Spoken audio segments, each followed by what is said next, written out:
All right, good morning. It is April 21st. This is a work session for the planning board. Um, we have two items on the agenda this morning. One is raising canes. The other is a discussion around modification to the zoning code. I think first up, we've got raising canes. Do we have an applicant for raising canes online? Yes. So Go ahead Francis, and Jill. yeah, this is Why don't you go ahead and introduce yourself? okay. Yep. I apologize. My camera is not working for some reason.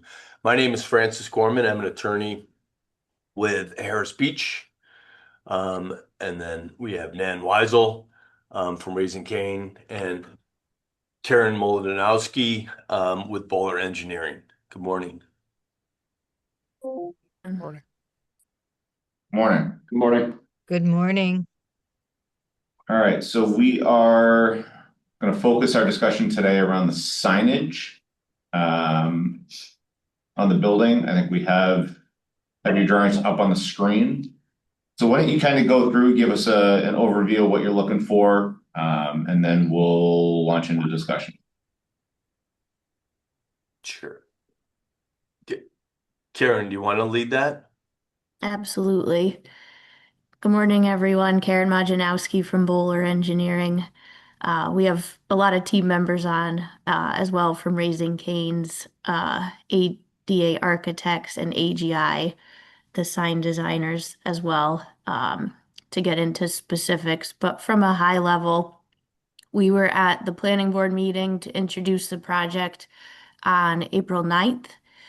Received a lot of good feedback, and the direction forward is to prepare and submit our area variance applications, which would include site and signage variances. Our main topic for this morning is going to be the signage.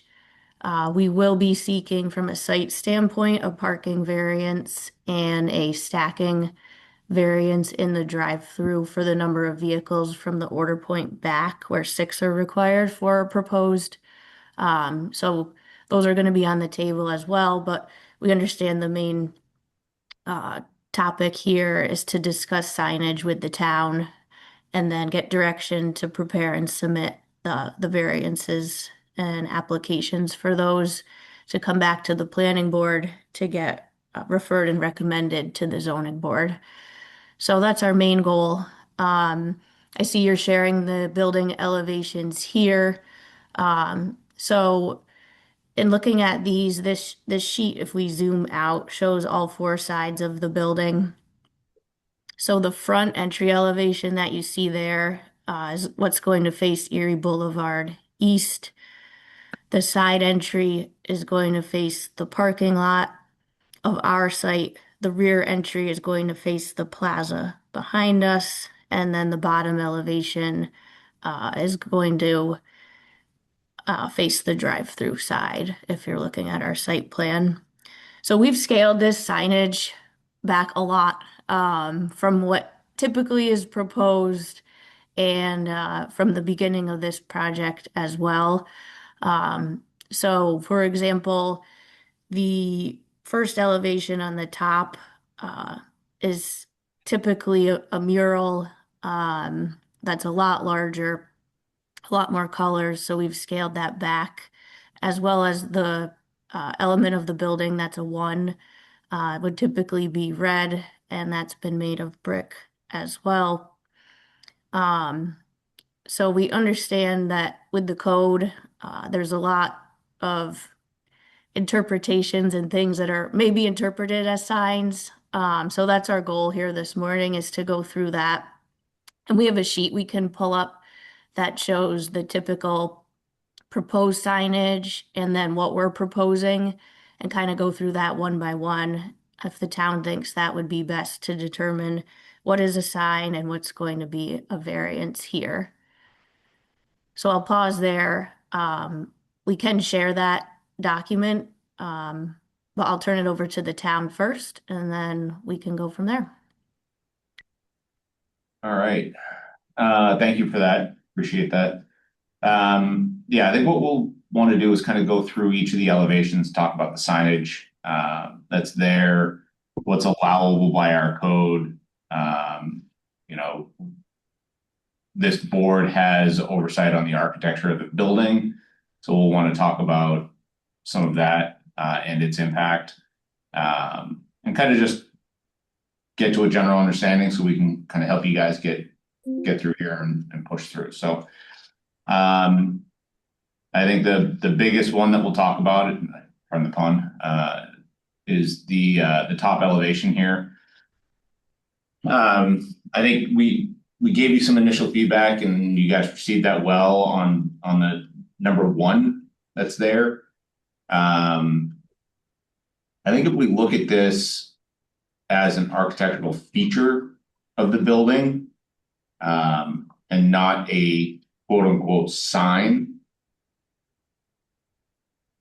we could kind of wrap our heads around it a little bit with some modification here.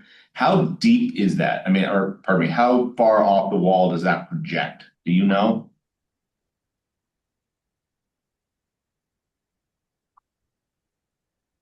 Is it It's about a foot off of the building, off of the face of the building, it projects. right? So it's going to produce enough of a shadow line at a foot. It's not one brick deep. It will produce a shadow line. Size wise, can you take that one and reduce it down so that it doesn't extend above the top of the parapet? Be in line with the top of the parapet, but just doesn't extend above the top of the parapet.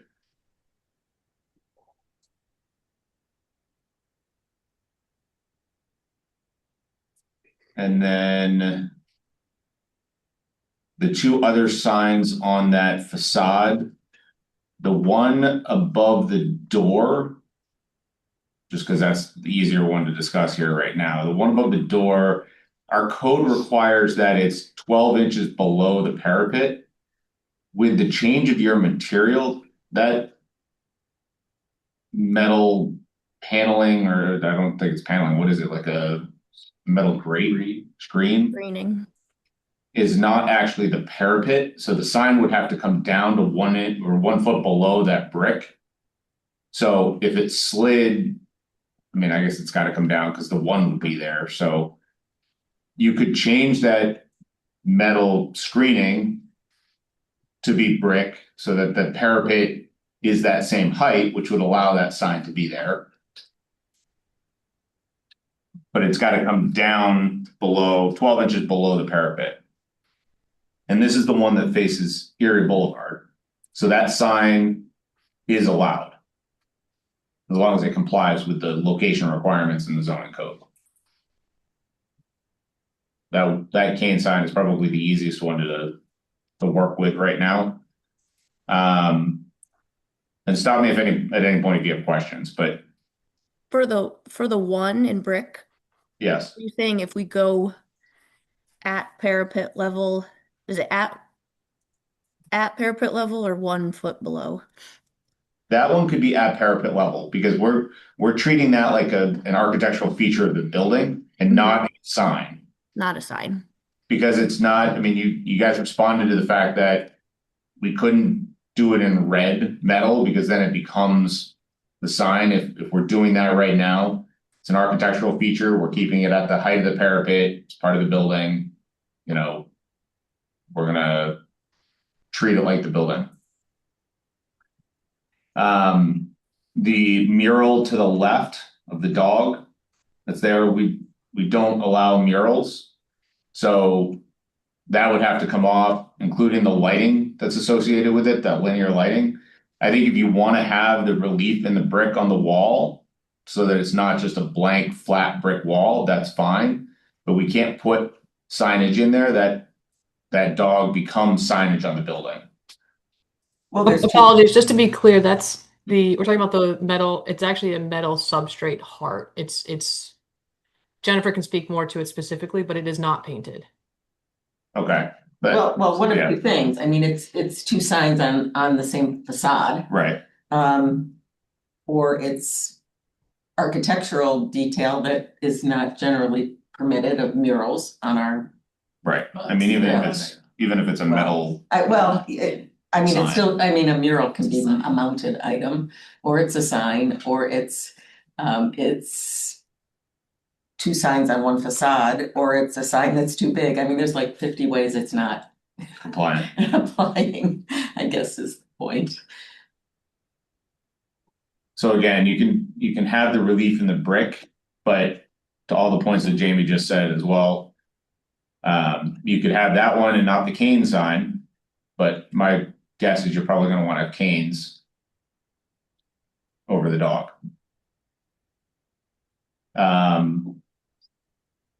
Any questions on that top facade? Kind of the comments that we're giving you here? Okay, we'll come back to facade versus plan here in a little bit. The second elevation is a lot of the same comments. The canes, its location. This one's easier because if you just took the canes and slid it to the right and it was on that brick and it's 1 foot below, it works. I understand it's not directly above your door. But if you wanted to keep the architectural language that you set up for the building, this is an easy one to slide to the right, and then it becomes compliant. It would still need a variance because this is the one. I gotta orient myself. This is the one facing the parking lot. So this would still require a variance to have the sign on this facade, but its location would be compliant if you slid it to the right. Okay. Nate, is that something that this board would be inclined to recommend? Yes. We have precedent and we do allow kind of that sign facing into the parking lot that's there. The dog in the light is same comment as the other one. Again, okay with the architectural relief of the brick and as a feature, but to include any signage, mural, standoff metal sign is just not allowed.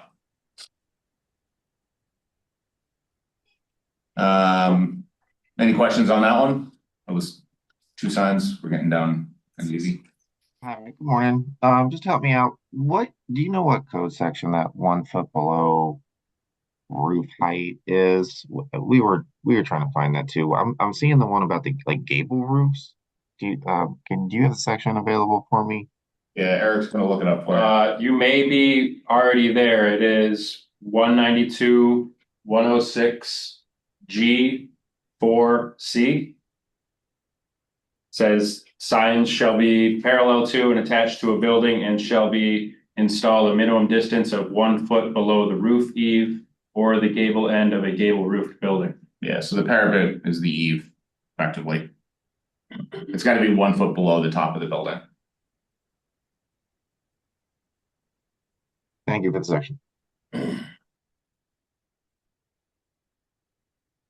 Okay, let's slide down to the next one. This one didn't have anything on it. And then the last elevation, which is the one facing the drive-through and the entry drive down into Twit Center. Again, this one complies. You know, it would just require a variance in order to have a sign there because it's not facing the public road. And I don't think this board is opposed to you going for that signage.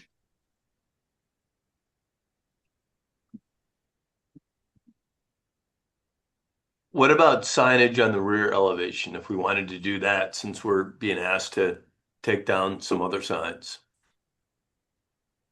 And I know Chick-fil-A has signs on all 4 sides. I don't typically approve signage into a plaza. But it does face a road, and again, Chick-fil-A has signs on all 4 sides. Well, Chick-fil-A has they've got roads that they're facing on 3 sides. The 4th side they have a variance for, if I remember. I think they got variances for 3 sides. 3 of the 4, yeah.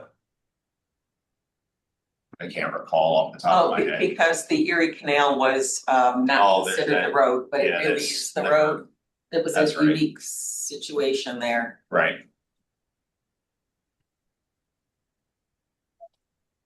So it has to face a public road, basically, so. This is the elevation we're talking about now. This driveway is not really considered a public road. So you would be allowed the one on the front facing Erie.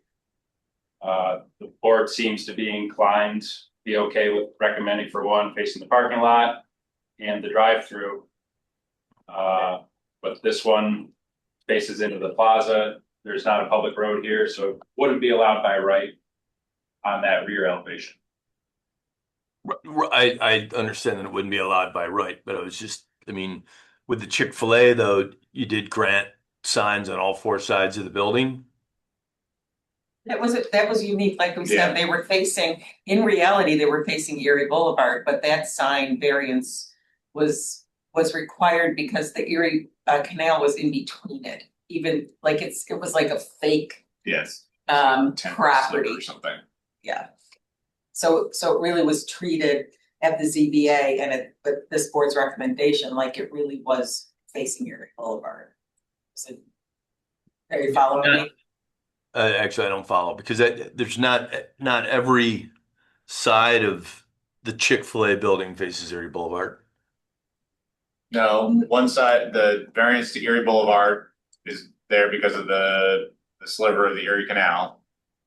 It does face Sealy on one side, it faces Bridge on the other side. And then I think there was one that was One side totally does not face the road. correct, and I think that was into the, Parking. effectively into the parking lot. Yeah. Yeah, Which is the same as the bottom elevation here for you guys. I mean, every location's different, obviously. Right. When you look at the signage and the extent of it, so. I mean, the fact is the signage dresses up the building a little bit. And I mean, I really don't think the location of the Raising Cane's is that much different than the location of the Chick-fil-A as far as the roads around the building. And, especially since you're asking us to take the mural off the front entrance and the mural off the side. I mean, we really don't have that much signage. You're welcome to argue that, Yeah. but this board in particular, is not inclined to, like, there's relief that this board thinks is appropriate. And ultimately, with respect to signage, the ZBA will decide. We're just saying what is going to be recommended by this board and the reasoning for it. So I think the end result of this conversation, hopefully, is that you guys receive our comments, you make any modifications to your elevations so that we can see exactly what you're looking for, so that we can ultimately make that recommendation to ZBA. And if you want a sign that's facing into the parking lot, you're more than welcome to show it. We will review it, discuss it, and then ultimately make some sort of a recommendation to the ZBA as to whether or not they should approve or deny it. It's their decision in the end, whether they will approve it or deny it. This is a quick question. So the elevation second from the bottom, that's the one we're talking about. So I'm standing in the plaza. That's what I'm looking at, right? Correct. I tend to agree with him. It looks like the back of a building. Yeah, I mean, it's not really. Yeah, I mean, it's But when we talk kind of about, attractive. we look at things like where Crumble and Metro are in Marshalls. It doesn't have any signage on the back of the building that faces into the plaza. But they fixed it up architecturally. Correct. Isn't there a canopy right where that mouse is located? Isn't there another obstruction in front of the building anyway? Where your mouse is? On that side, yeah, there is, I believe. There's an entire That's a canopy roof enclosure. Yeah, But- that's where the crowd floor freezer would be, but it's an enclosure with a roof. Yeah, Doug, this was the one that they didn't show because it's separated from the building. right, but my point's still the same. Yeah. There's Yeah, still yeah. another.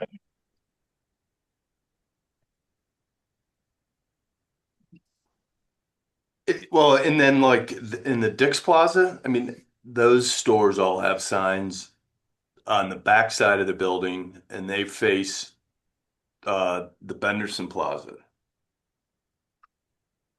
I mean, so I do think there's precedence. So again, you're more than welcome to show up. We'll discuss it. We're not the ones that will ultimately make that determination because that is a ZBA issue. You know, you have the one sign by right along Erie with the monument sign. The rest of them, you know, will guide you in terms of where an allowable location is, and then you can go to ZBA for ultimate approval of those additional signs. Okay. Because I'm just doing some quick math. If we take off the painted mural and the red dog building art, then we're actually below 120 square feet for our signage. And so we would only need a variance for having signage on other buildings, but we're entitled to up to 120. And the Chick-fil-A ended up getting 262 square feet of signage. I mean, so it's just not, you know, I think there's an argument that it's not balanced. I mean, they're all considered on their own merits, as you know. I understand. Yep. Yeah. But you And know, they're- as far as some balance between what was approved for Chick-fil-A and what's approved for here, you know, I mean, we're below, where we end up is like almost 30 feet below the 120 feet. No, we're 23 feet less than what we're entitled to. But we do appreciate that we're getting signs on other parts of the building.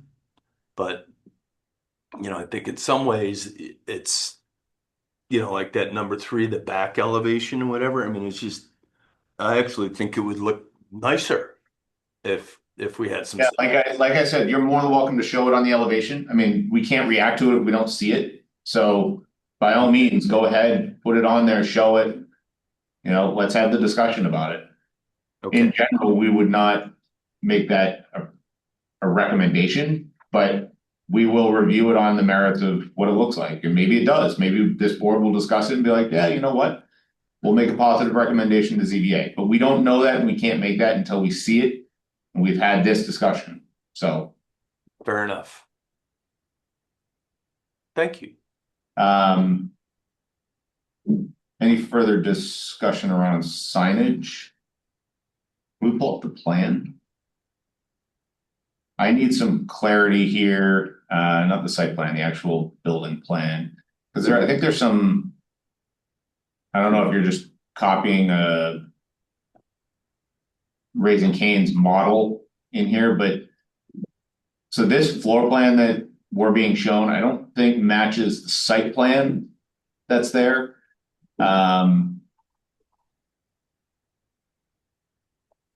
It was a like an outdoor patio space or something, and then was that So the patio has like roll-up doors. okay? So it has roll-up doors. So that's that big glass enclosure. Yep.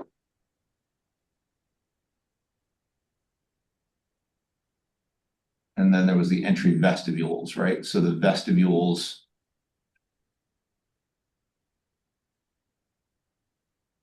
The canopies. Oh, I think it was on the site plan. Sorry, so this elevation has those the I think roll-up what we learned last time, Nate, is that what they were showing is outdoor space with the roll-up doors on the floor plan was not shown graphically the same way it was on the site plan. It was almost expressed as if it was outdoor space on the site plan. Is that what you're getting to? Yes. Yeah, it was initially confusing. I think it does need to be clarified eventually, but that's what they were doing.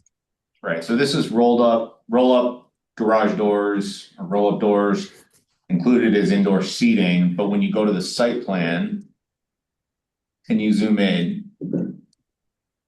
Yeah, It the sh- poche of the building doesn't really show the outdoor seating area as enclosed, Right, it looks like outdoor patio right? here. You see the computer, like, if you're showing indoor space as the rest of Raising Cane's, it should be included there, or it's outdoor space. If we shade that area like the building, would that pictorially help? It would certainly, yes. And then I it's all included in I that. think the important point though, and this was clarified at the last meeting, is that your building area calculations did already include that area. Can you just confirm that one more time? Yes, so the calculations as far as like seating and square footage that are needed included that area. That 3,472 gross square feet includes that enclosed area. If you pan over to the zoning table on the right,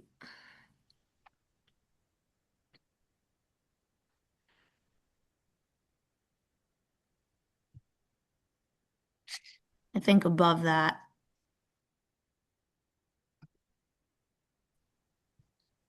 A little higher. I think it's right there. So All right. that calculation there includes the patio because that's the way the code reads for parking requirements. So we included the 3,472 building and the 573 square foot patio. Okay, so you're calling it a patio, but it becomes indoor space. Okay.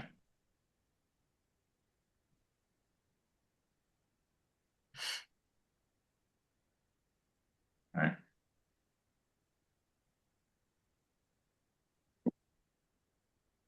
Do you want us to label it differently? Just, I want to make sure it's clear and captured. We can put a separate label right on the site plan, hatch that area, put the square footage, Yeah, so it's all in one spot, yep. if that works. Okay.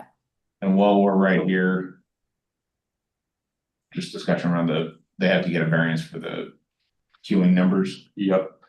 So from the order box back, code requires 6. They're providing 4. I believe that if you added them up, you're still getting the 10 required, but the code separates them out from pickup window to order box and then from order box back. So correct me if I'm wrong, Karen, but you required 6 from the order box back. You're providing 4, so you'll go for the variance for the 2. Correct. And then parking, as we just said, including the patio, 68 are required. You're proposing 36. Correct. Yeah, or reserve. No reserve. There's no or reserve. Yeah. How many seats inside the building? 45. Second into that, if you're assuming supercar plus employees, you're still below. What did you say it was 36? 36. 72. With very generalized assumption.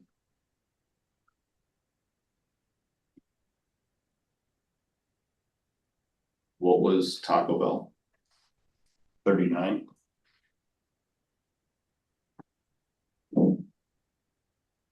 How much of your business is drive-through versus in-person patronage? Drive-throughs about 75%.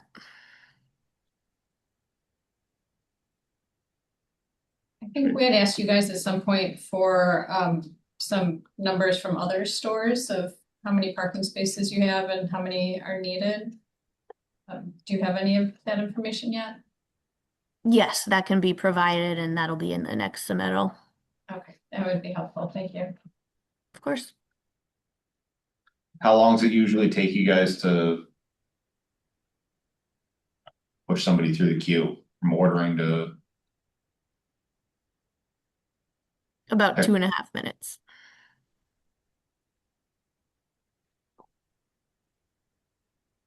Because you're gonna have a longer queue, 6 cars. They do have 2 lanes, 2 drive-through lanes. And a very limited menu.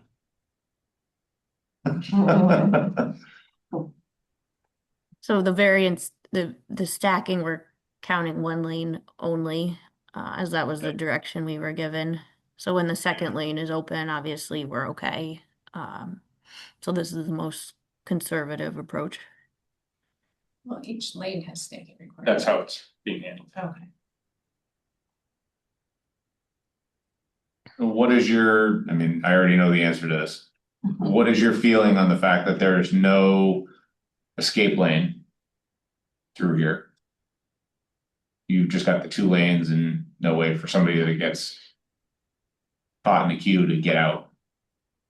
Again, the speed of service is so fast, there's not going to be a long hiccup there. Sometimes the outer lane's not open, so there is. But based on the hundreds of stores that already operate and exist, it's not seen as an issue here.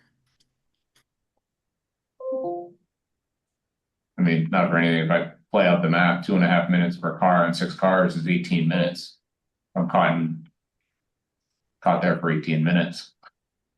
But you don't really have anywhere to go. You don't have, I just want to make sure that you guys are comfortable that you don't have with a dual lane, any sort of escape lane through there. We're comfortable with that. And we took a long look at this site and this layout, and intentionally keeping the drive-through not in the front yard, as it is, because we know that's important here.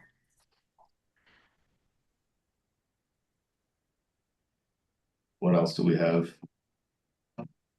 So the dumpster location, side or rear of the building, that works, right? Yeah, material on that just has to match the building.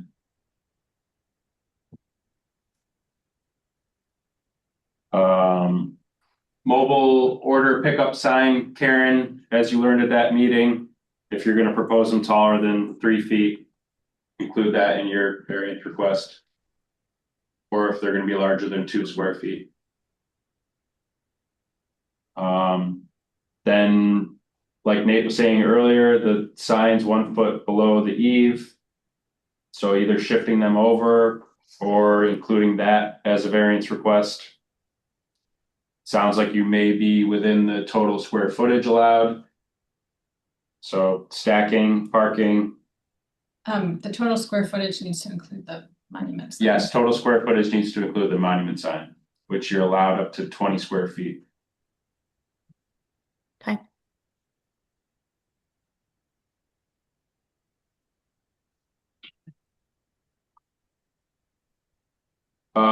And you were working on that note about the limits of the buildable area? Correct. Okay.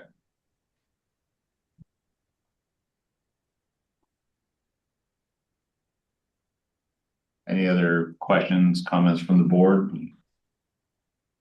No? Just to clarify, menu boards are not considered signage. Correct. Okay. Thank you. And how about if there were any directionals? Directionals, so we do have the directional sign code is the same that applies to the mobile order pickup. So for like your enter exits, they're allowed to be 3 feet above grade, 2 square feet, They should be a single color with either black or white lettering. And You no can't have any logo. logos on them. And they should be shown on the plan, the location and the details with dimensions. But those ones do not count towards your total square footage. The directional signs.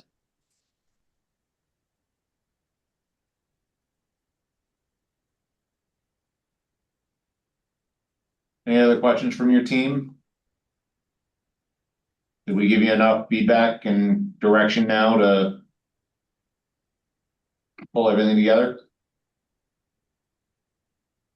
Yes, we appreciate the feedback and the recommendations. Jennifer, did you have anything else? I do have one quick question. You were mentioning about the directionals and the black and white. I do understand that to be a part of written code. I had also understood that the planning board could provide approvals of the design itself outside of the black and white. Is that still being observed in written code? The lettering? The design of it, as well as the citing section 192-106. It's under 5 directional. A1. The planning board, as part of the site plan review, may approve, including the font size, type, color, and general layout. Yeah, I don't think, I mean, that's still up to you guys. I think what we look for is monochromatic background with black or white letters. Understood. Yeah, a single That- color, either black or white lettering and match the signing color. Right, so you can add your font and stuff that's on there, but in terms of the color, we just don't want like rainbow letter signage and like all, it's gotta be one color with black or white letters. Understood. I had seen that the previous Taco Bell had their bell on the directional signs within the property, and thought that that was something that would be acceptable to the board. That was a long, I think before we had this code section, Yeah. pretty sure. Understood. Thank you. Mhm. One other quick thing, I noticed that your survey is not signed. You could get us a signed copy, please. Will do. Thank you. Okay.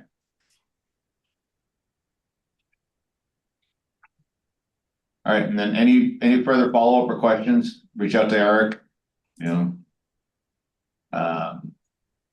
But thank you for coming and appreciate your efforts. Thank you for walking through it with us. Thank you. Thank you very much. Take care. Thank you. All right. You want to walk through the zone language? Sure. So we're proposing to add the restaurant use to the business transitional zone. Right now, business transitional allows cafes, which are less than 1,000 square feet. We have, Definitionally, that's it, yes, right? So you can't vary it. You can't vary that 1,000 square feet. but in the BT zone, we have Chang Plaza, we have the Mario and Savo Plaza, we have Nottingham Plaza. All of them have restaurants that are greater than 1,000 square feet. So this has somehow been allowed. Some of them are probably pre-existing non-conforming. And we have a couple other, this kind of came to light because we have a couple of restaurants that want to move in that are pretty comparable to what's already there, but it's not allowed. So we're proposing to add restaurants to business transitional district. They would have to be limited to a total size of 2,500 square feet. And they would have to be added as a tenant to an existing multi-tenant structure in an existing shopping center. So it can either expand its existing footprint within the existing multi-tenant structure and up to 2,500 square feet.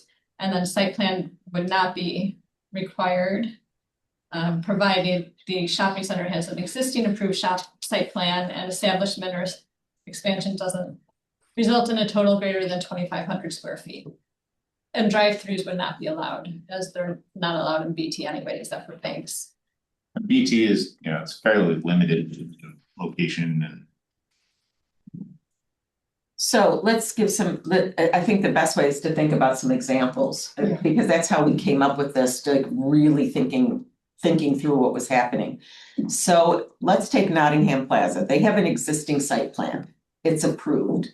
Someone comes in and wants to put in a 2,500. Right now, all that can go in there is a cafe. But to be real, there is that ice cream shop that's been there for years and years, the a la mode, and then it was something else, is more than 2,500. The Brugger's is More than 1,000. I mean, more than 1,000. The Brugger's is more than 1,000 and probably more than 2,500. Bakery. There's the bakery over there. Actually, that That might I be think okay. it might be under 1,000. Yeah. But like if you look at like Mario and Salvo's Mhm. and Carvel, Yeah. the Chinese place, and Dark Horse, thank you. We don't think any of those are less than 1,000 square feet. Across the street in Ching Plaza, you have an Indian restaurant. There's Pizza Cutters. Isn't there another one? Another Chinese place, yeah. We don't think those are 1,000 square feet. So it would bring a lot of existing businesses into conformance and allow those plazas to also add new small restaurants in these spaces.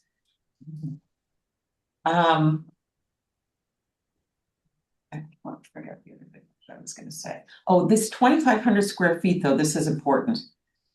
This is variable. It falls in this section of the code. So if someone were to come in and say, I have a 3,500 square foot restaurant I want to put in Chang's Plaza, the ZBA could vary that, but also they would have to come for site plan. Right, so that's, if it's 2,500, you can go in as long as you got an existing site plan. If it's over 2,500, A, you can get a variance, B, you'd still have to come for site plan. So there might be a circumstance where you're like, listen, you don't have enough parking or something else, some other reason why site plan would not permit it. So in this, if they're adding 2,500 square feet to an existing strip mall, they So- don't need site plan. No, If they're going They into an existing tenant space. Okay, If they actually were adding onto the building, that would not fall under here. Okay. That would need site plan. I mean, they would still be limited to the 2,500 square feet, but they would have to come to us for site plan. Okay. For that. And I think here we're also trying to avoid standalone restaurant, right? Yeah, for now, I mean, that could be something we could consider in the future, but given how many, there's a bunch of parcels in BT up on like Collimer Road, and we would really have to like look at all the BT parcels and see if we think a standalone restaurant would be appropriate in all of them. I think there's some areas where it would be and some where it may not be. So we were just gonna not add that at this time. That could be something we look at a later date. But Sarah, and that, or whatever just made us think, can they add on to the building without site plan? No, they can't. I think maybe we should put need some to be more clarify. explicit, Mhm. like Yeah. that it can't increase the building footprint or something. I Yes, think we meant to, but now that I'm reading it, maybe it doesn't quite. right, clarify that. So we say added as a tenant to an existing multi-tenant structure, but that Right. part isn't as clear. Right, we want The to, second part expands its existing footprint within an existing multi-tenant structure. I think that's important. I think we'll maybe add one more sentence that, expansion The building. of the build, requires site of the, plan or something. right, requires site plan in all events, which it does anyway, but Could be like make that. it, Make make that sure there's C no- and move drive-throughs down to T. Okay, Yeah. I see now that it says what you're saying. Yeah, but to be more explicit, I Yeah. think, especially for the Sometimes first I can be a bit black and white. we'll try to be more explicit, we'll put in something more explicit. confusion in Like the code. building envelope or something, not changing. Or the building Footprint, footprint. Um, Yeah, we'll figure it out. yeah, we'll put in a Before Thursday, C. we'll. okay. So is there a provision for outdoor seating anywhere, either in this part or elsewhere in the code that would give us some discretion about how we're calculating this? Because I could see that going off on its own path. in terms of Maybe that should of also be in considered. Is that included in its total size of 2,500? I think it would have to be because that Yeah, would be yeah. more parking. Right, yeah. So maybe we I just mean, you need to think about, say. was it like, Saratoga, not Saratoga, what's Maybe we need. Scotch, I think, where they put all that seating outside. I mean, I know that was COVID related, but like, Yeah. is that square footage? I mean, they have Occupants now that are sitting outside. We're gonna think about that, Doug, and try to. Thank you for that. Figure We'll out think how about to that. incorporate that.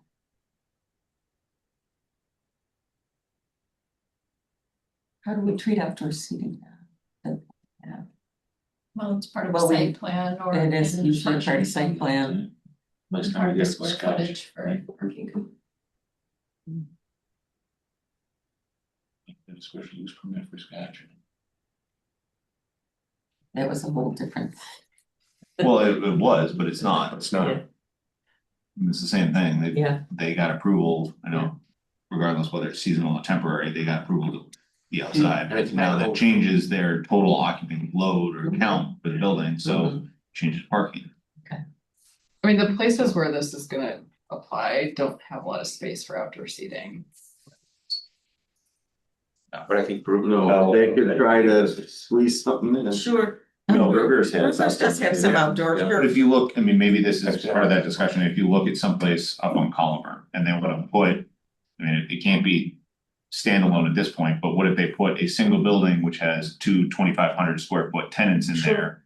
That all of a sudden, then they want some outdoor seating and there's space available out there, like how does that all calculate? How does that? So, and I think when we look I just don't want it to increase the intensity, adversely increase the intensity of the site. Yeah, that's a good I think point, so, Doug, yeah. thank you. I think so, right? We did like over, not carryover, over. By all the hotels, there was that other one that had the restaurant that had. Oh, yeah, outdoor seating. yeah. That was a mess. Yeah. Yeah. Lalalu. Something like that, yeah. Mhm. Yeah. Another one over that way, so. Somehow the code frowned against outdoor seating. I have to, we'll have to look that up. I think just site plan. I think it's a site plan issue. Yeah. I don't think it's a problem with outdoor seating because obviously we live in Syracuse. So people who would go to that particular restaurant might in the summer sit outside. I mean, in the summer you might go sit outside, but that doesn't mean that you've actually increased the people coming into the restaurant. So I think we should be careful with that and not restrict it too much. So with this, 192. we're trying to capture and correct, right, some Existing nonconformities. Does this create any nonconformities in any way? I mean, we're not sure exactly how big every space is there, so there could be some that are over 2,500 square foot, which would then remain like pre-existing non-conforming. Which I guess would come into play if they want to change. If they're gonna do something. Yeah, but County help. I don't think it's creating any new ones that aren't there I mean, they're supposed to. currently.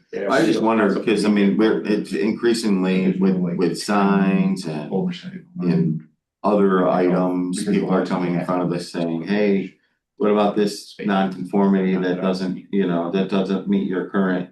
And it's like over and over again, seems like there's a lot of nonconformity in town that's not really getting corrected. So. We try to correct things when we can. I mean, as things come in. And like this one would correct, it would bring several restaurants into conformance. And the outliers are gonna get a lot closer. Yes. Yeah. But I think, if you increase that size too much, you're at a risk of getting uses that we don't really want. Right, we don't want to get huge restaurants necessarily in these plazas, but I mean, the restaurants really are the anchors of these plazas, so I think we want them to be legal. Well, and you've also had tenants coming to look to go into these spaces and they Yeah. can't because of the size. And that's what kind of prompted this. And Right. we've had a few requests where we're like, well, we think that would be a good use for that Mhm. plaza, but we can't permit it currently. Yeah, yeah, those are the types of uses that really activate those Mhm. spaces. People get excited to go eat at a great restaurant. Right. And the smaller size tends to be like, you know, locally owned and interesting. It gives people a chance to start a business or. Chains. Yeah, right. Drive-throughs. It gives the Well, time. also, when you look at Marshall's Plaza, they've got those 4 restaurants right in a row. So if you add all the square footage of those together, they still work. I mean, it's busy there, but the parking works. Yeah, and I mean, Marshall Plaza is in a different zone, they're in business, But, and there's. yeah, by example though. parking, Right, yeah. but I'm just saying as an example. Yes. Mhm. Yeah, and I mean, some of, like, as we know, like Chain Plaza and Mario and Salva's Plaza, they're already limited by parking, you know, it's already, Right. that's already an existing condition, you know, if you want to go there, you know, maybe you'll find a spot, maybe you won't, so I don't know that we can fix that. You just go to Tom's. But some of those places, like the pizza cutters, I think they have Put two. cones across the front, you know. The other interesting thing is, right, and other communities have had discussions, right, it's been with APCO, Peter Mazzurlian and Rick Rugenberg. It's very difficult for them to rent out space in these strip malls to restaurants because the failure rate of restaurants is so high. The build out cost of building the restaurant doesn't compensate the owner of the building, right? When somebody comes in, they put all this equipment in and they leave, then they're stuck with a spot, right? Because there've been places around central New York where I've talked to that group and said, hey, I thought you were gonna put a restaurant here. And that's what they come back with. And they said, especially post-COVID, rates of failure of restaurants are pretty high. Not that it matters what we're doing here, but that's kind of why you don't see a lot of that, right? A lot of these spaces are already. I'm just saying, though, I mean, that's part of the, right? Yeah. You know, if you zone it, they will come. It's not necessarily true. I mean, I see other communities do that and it doesn't work. I think this is a great thing to do, and I think this is perfect, right? But just keep in mind, that's one of the issues that happens. I mean, Especially like the mom and pop stuff. Yeah. Right, because they can't get a long-term with you know, the corporates like Raising Cane, they can get a multi-year deal with them, right? If it's Doug Miller flipping sandwiches, you don't get a multi-year deal, right? And that's why it's more in the class B spaces too, right? Yeah. The big other places that we see. Just a thought. Well, everyone's generally in favor of this, so let's tweak it, we'll bring it back, ASAP to you. But we'll circulate it, it's on for Thursday, we'll try to fix that. And this is Go just, from there. we are recommending to town board to incorporate this into the Yeah. zoning. Yeah, so we'd like to make a recommendation Thursday night. Did anyone else have any questions or comments? Nope. Thank you. The old tattoo shop would fit into this Work session. space. That is expensive. Where he wants to do his little deli.